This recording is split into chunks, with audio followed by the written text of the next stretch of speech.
with their what? With their power and speed and all. Again, we want to exploit our. আমাদের trophy আনবেলি 1:30 হবে, so আমরা তার 5 minute আগে এসে আমরা ভিডিও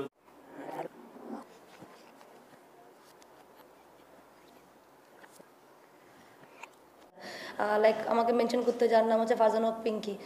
আমি বলবো যে ওনার হচ্ছে খুবই ভালো রেকর্ড ওয়ানডেতে আছে। মুর্শিদা খাতুনও অনেক ভালো ওয়ানডে খেলতেছে এবং রিসেন্টলি বলবো যে আগে সিনিয়র প্লেয়ার শারমিন আক্তার সুক্তা তাকে ইনক্লুড করা হয়েছে।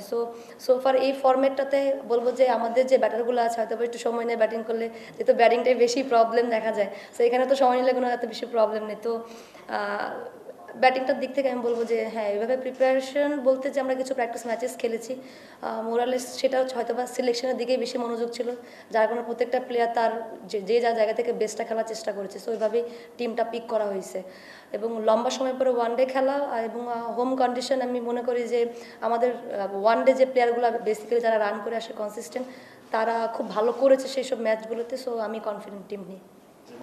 বিশ্বকাপের জন্য চ্যালেঞ্জ বলে না, দেখেন ওটা তো চিন্তা অনেক দূরে। মোর ইম্পর্টেন্ট আমার কাছে মনে হয় যে এখন আমাদেরকে ফোকাস করা যে প্রত্যেকটা ম্যাচ বাই ম্যাচ খেলা, কারণ আমাদের হাতে এইটা সহ আরেকটা বায়োডাটা সিরিজ আছে। সো পয়েন্ট গ্র্যাব করা সব থেকে বেশি ইম্পর্টেন্ট। সো সিরিজ ওয়াইজ যদি চিন্তা করি, সো ডেফিনেটলি আগে আমাদের এই পয়েন্টগুলো নেওয়ার দিকে মনোযোগ থাকবে বেশি। দেখেন আয়ারল্যান্ড যেই ম্যাচগুলো জিতেছে, যাদের এগেনস্টে, ওরা কিন্তু ওদের হোম কন্ডিশনে জিতেছে। ওরা কিন্তু বলবো যে এই কন্ডিশনে এসে কিন্তু সেরকম ম্যাচ খেলার, আমি বলবো যে ওরকম এক্সপিরিয়েন্স ওদের কম এবং জেতার পার্সেন্টেজটা অনেক বেশি কম। এবং যতবার আমরা ওদেরকে মিট করেছি আমার কাছে মনে হয় আমাদের উইনিং পার্সেন্টেজটা অনেক বেশি।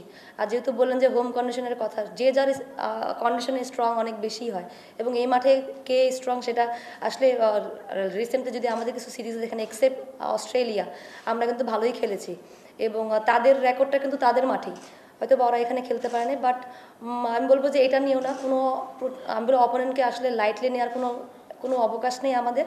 আর কারণ হচ্ছে যেহেতু আমাদের জন্য অনেক বেশি ইম্পর্টেন্ট এই সিরিজটা, because of we have to grab 6 points. So ওই দিক থেকে প্রত্যেকটা ম্যাচ আমাদের জন্য অনেক ভ্যালিড এবং আমরা ট্রাই করবো যেন আমরা সেইভাবেই ডমিনেট করে ক্রিকেটটার জন্য খেলতে পারি। কারণ যখন আমরা আয়ারল্যান্ডের মধ্যে, যেহেতু ওরা আমাদের থেকেও র্যাঙ্কে নিচে, যদি আমরা তাদেরকে যদি ডমিনেট করে না খেলতে পারি, তাহলে আমরা বড় টিমের এগেন্স্টে কীভাবে চোখে চোখ রেখে লড়াই করবো। সব থেকে বড় কথা দেখেন যে আমি মনে করি যে একটা ওডিআই বলেন, টি20 বলেন, 4 থেকে 5টা ব্যাটার কিন্তু আসলে ম্যাচ শেষ করতে হয়। সো যখন আপনি চিন্তা করবেন যে আমার অনেক ব্যাটার আছে এবং সবাই মিলে করে দেবে, এটা করলে হবে না। সো আমরা যারা সিনিয়র প্লেয়ার আছে, যারা কন্টিনিউয়াস ক্রিকেট খেলতেছে ইন্টারন্যাশনাল, আমি বলবো তাদের দায়িত্বটা অনেক বেশি। হ্যাঁ, পিঙ্কের প্রতি অন্যরকম একটা আস্থা থাকে, কারণ বলবো যে রিসেন্টলি তার রেকর্ডটা আসলে এইভাবে চোখে ধরার মতো এবং ইন্টারন্যাশনালি বলেন, ওয়ার্ল্ড ওয়াইড বলেন, তার ব্যাটিংটা কিন্তু ডিফারেন্ট। সে একটু সময় নিয়ে খেলতে পছন্দ করে এবং লম্বা ইনিংস খেলে। সো তার দিকে একটা অন্যরকম দৃষ্টি তো সবারই থাকবে এবং আমার কাছে মনে হয় রিসেন্টলি মুর্শিদা অনেক ভালো করতেছে এবং সুক্তাপুর ব্যাটিংটা দেখে আমার কাছে অন্যরকম লাগছে এবং তাকে অন্যভাবে প্রিপেয়ার্ড মনে হয়েছে। সো তার প্রতিও আস্থাটা অনেক বেশি। আমি পার্সোনালি বলবো যে রিসেন্টলি হয়তো বা ওডিআইতে অত ভালো খেলতে পারিনি, বাট কিছু ইম্প্যাক্ট ইনিংস খেলছি। আমি চাচ্ছি যে সেটা যেন আমি লম্বা করতে পারি, কারণ আমি জানি যদি আমি আমার পারফরমেন্সটা করতে পারি তাহলে টিম অনেক বেশি বেনিফিটেড হবে।